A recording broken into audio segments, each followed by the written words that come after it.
নমস্কার, আবারও চলে এলাম আরেকটা নতুন ইনফরমেটিভ ভিডিও নিয়ে।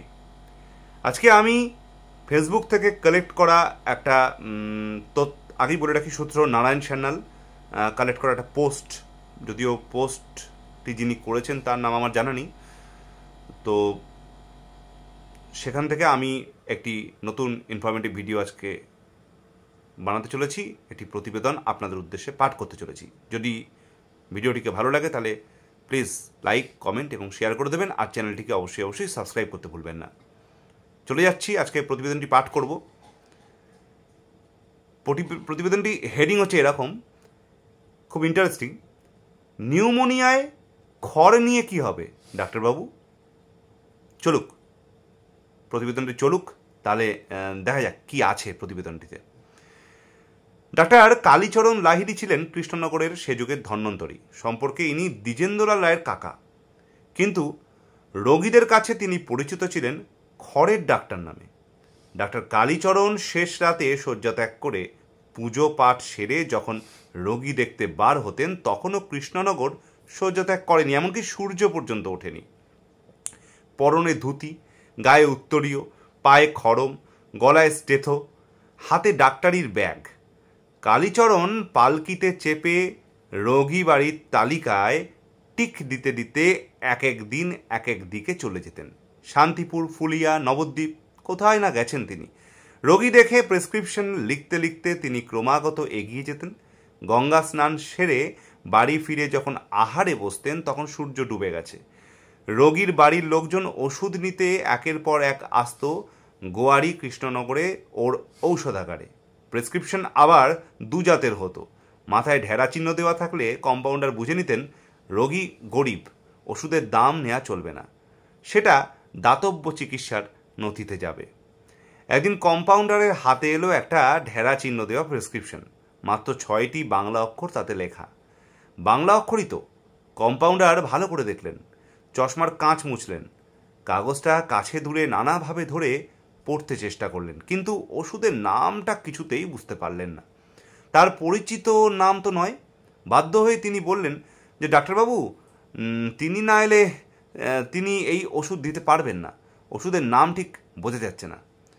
গ্রাম্য চাষিটি বিরক্ত হলো।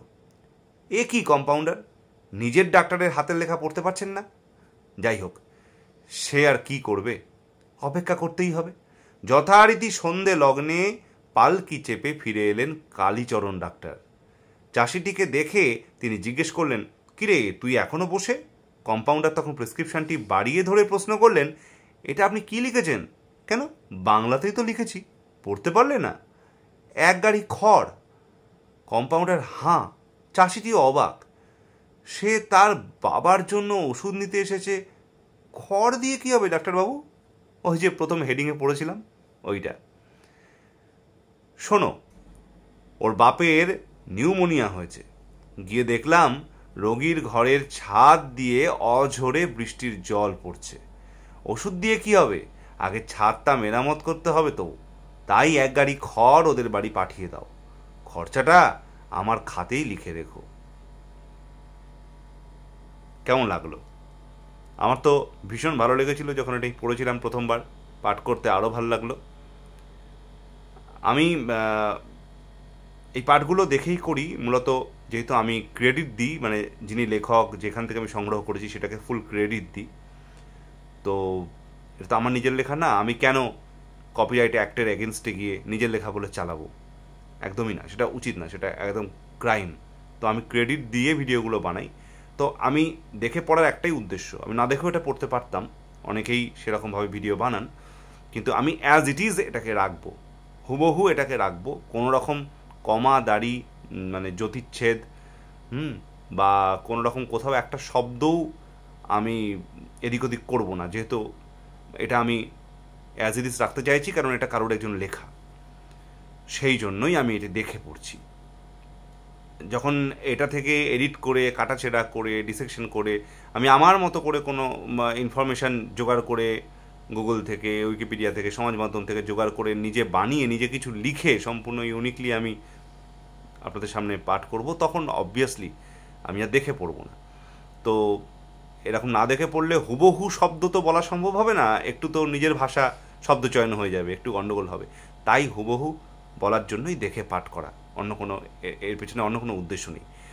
তাই এই প্রথম ভিডিওর মতো আবারও বলছি, এই আই কন্ট্যাক্ট সরছে, অনেকটা গল্প পাঠের মতো আমি পড়ছি, তো ইনফরমেশনটাই আসল উদ্দেশ্য, তার জন্য মাপ করবেন, আই কন্ট্যাক্ট সরছে বলে মাপ করবেন।